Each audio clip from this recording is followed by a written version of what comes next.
slow up, no I don't take shit, I got no love for the fakeness. If you wanna play tough and wanna hate this, I'll always show up. I don't ever slow up. Tom Phantasy held arguably the most impressive yet brutal COD Zombies record with his round 255 on Nacht Der Untoten with classic Gobblegums, but the truth has finally been revealed earlier this week. For those who missed the first video I made on this, I'll leave it in the description down below, but here is a quick recap.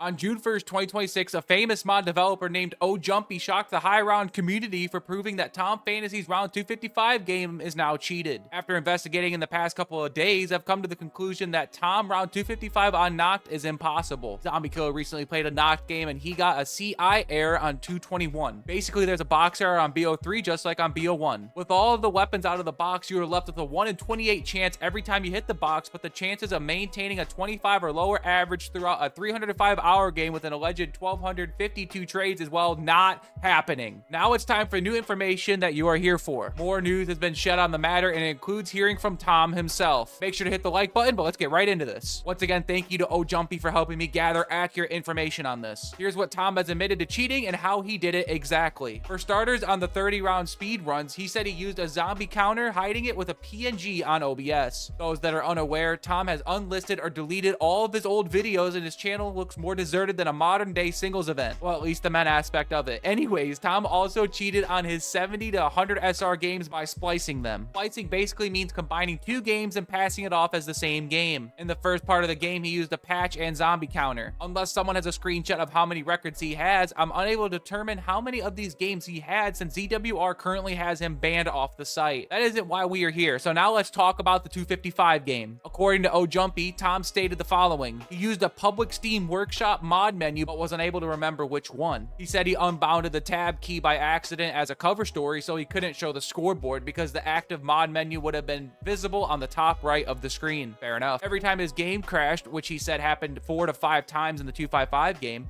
he would restart the game, use the mod to skip back to his exact round, give himself his gums, and match his exact points, perks, and shoot the barrels. He really did well to cover his tracks, to be honest. He spliced and edited the recorded video segments together about 4 to 5 times. He faked the reset by estimating the remaining time at round 250 and decided to time scale it by 10 and waited it out. He claimed in his tweet that he was in the game for just under 20 days, July 2nd to July 22nd. In reality, he started setting up and cheated the run way back in June. He lied about the timeline to make the run pacing look legitimate while he spent over a month splicing and time scaling the reset. He used to say his game was removed due to copyright, but there were never any copyright claims on his YouTube videos. He made up that story so he could delete his gameplay and get zombie records to remove his run without having to admit he cheated. The reasons he did it was due because he had a lot of issues with freezes, crashes, etc. He admitted that if he saw Zombie Killer get past the real world record of 216 live on stream, he wouldn't have said anything or let him know he had the actual real world record. He also wouldn't have ever admitted to cheating if we didn't find out about the box error. I respect the fact that Tom decided to come clean instead of hiding behind his lies, unlike Syndicate's 115 record on BO1 Der Untoten, if you know you know, but it doesn't make anyone feel better about the situation. Now that we found out how Tom cheated, I'm going to quickly go over some of the dialogue that was between Tom, oJumpy, and Snitching in a private DM. The full chat that took place here will be left in the description down below. Snitching asked Tom if he actually played the game in 22 days or whatever. Tom admitted by stating that the game started in June. oJumpy went on to ask how Tom faked the reset by implying if he used time scale, and Tom admitted to this. He used it from round 250 onwards. oJumpy went on to ask if he knew about the box error and was that the reason you were asking Mikey if there was one. Tom stated that happened around 6 years ago, back in 2020, to see if 255 was possible. Obviously, we know that 255 is very unlikely, but stick out around to the end of the video where xcDylan, another COD mod developer, has something to say about that. But the real question was why, and were you planning to admit it if you cheated to the public? At first, Tom hadn't thought of cheating till he had 3 long games close in a few months and didn't want to waste time again because he knew he was able to do the strat for hundreds of hours on end with limited downs. Tom claims he was doing home workouts, feeling good about getting practice after his grandma died, rest in peace Grandma Phantasy, who he was really close with. I did it shortly after that. Again, I said it earlier, but kind of wanted validation. Wasn't doing much in life at that point. Again, piling weight about 15 to 20 pounds a month. Hadn't had a job at that point, so I had unlimited time. Quick sidebar, everyone make sure to take care of yourself, whether it's just going for like an hour-long walk throughout your day, but make sure you guys keep yourself in shape. Just all went together in a perfect mixture. Tom went on to confirm that his 197 game was legit beforehand, and I do believe him in that aspect. But the real nail in the coffin was when Jumpy asked if Tom would ever admit to cheating without zombie killer's game. Well, I knew it'd be a big game, the first 255 on the map, and that was enough for me. Getting the first 200 on the map made me extremely happy, and 255 would be bigger, no worries. Again, shouldn't have done it, but I don't want to keep going on about it. I don't play zombies nowadays and won't get back in the future. I still float about in the community, but you have nothing to worry about me trying to get unbanned. I'm more focused on my health and IRL stuff nowadays, but yeah, I shouldn't have done it in the first place, and when I finally wised up, it was too late to get out of it. But yeah, I do apologize for lying to you MFs at the time. Apologize to Chiro earlier in DMs because he's the one who really should be pissed. Like I said, the full conversation is in the description down below for more details. Now, where do we go from here? If Tom's record was cheated and Zombie Killer's CI aired on 221, what is the new strategy and best optimization for Nacht Classics? Well, here's what we gathered so far. To avoid picking up unnecessary drops. You never wanted to pick up Carpenter's since, well, duh. But these leak variables and that contributes to the box error. Never nade swap, nade cancel, or throw unnecessary equipment, aka grenades or monkeys. These will also contribute to the box error. The obvious way to optimally save variables is by avoiding taking downs. Just taking a down will leak variables, and that contributes to the box error. You're also going to want to do the 2 Easter eggs, the max ammo Easter egg and the barrel song Easter egg. Doing these will clean up active threads and help give you some extra hits from the box, which also keeps the game more stable. You can find all this information in the description down below. Here's an example on what to do to maximize your box hits. If you're using live split, you can see all the threads getting cleared up completely when using the Respin cycle gobblegum. Completely pointless for a classics game, but still a fun fact nonetheless. I had one final conversation with xcDylan on what is the new theoretical max on Nacht Classics, and this is the guy who's making the 5 remastered and knows way more about coding than me, so here it is. You looked into the air? Okay. Yeah, I mean, there's no avoiding it, but I was thinking, like, if you fucking non-stop hit the gum, like double, triple hit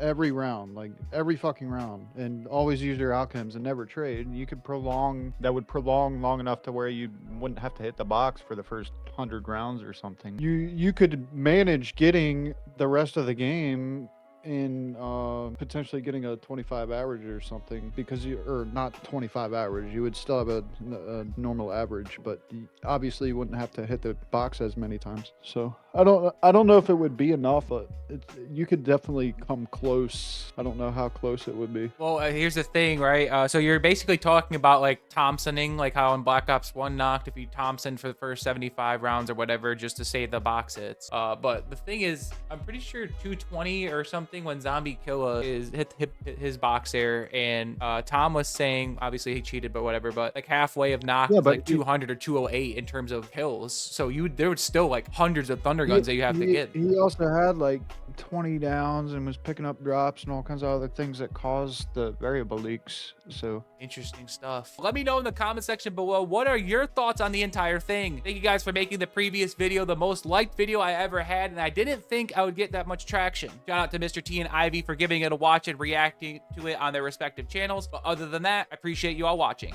Peace.